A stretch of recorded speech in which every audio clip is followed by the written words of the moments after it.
Hello friends, welcome to public talk TV. Bigg Boss viewers ని ఎంతో attract చేయడమే కాకుండా ఈ కార్యక్రమం వలన చాలా మంది సెలబ్రిటీలు ఫేమస్ అయిపోయారు కూడా.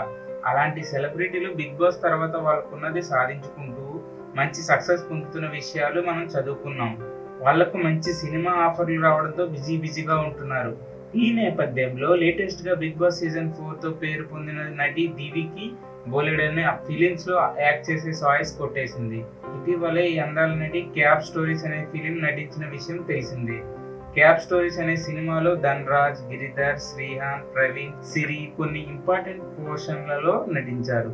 ఒక సరికొత్త కాన్సెప్ట్ తో నలుగురి మెప్పు పొందేలా మంచి ఎంటర్టైనర్ గా రూపుదిద్దుకున్న ఈ ఫిలిం ని గాలి సంపత్ సినిమాతో ప్రొడ్యూసర్ గా మారిన కృష్ణ సారథ్యంలో నిర్మించారు. ఈ సినిమాకి కేవీఎన్ రాజేష్ దర్శకత్వం వహించారు. ప్రస్తుతం పరిస్థితుల్లో సినిమా హాల్లో మూతపడటంతో ఈ ఫిలిం ని ఓటీటీలో విడుదల చేయడానికి ఏర్పాట్లు చేసుకుంటున్నారు. ఇక మన రామ్ గోపాల్ వర్మ ఓటీటీని స్థాపించిన విషయం మనందరికీ తెలిసిందే. ఓటీటీలో మొట్టమొదట రామ్ గోపాల్ వర్మ తెరకెక్కించిన డి చిత్రం రిలీజ్ అయిన విషయం కూడా తెలిసిందే.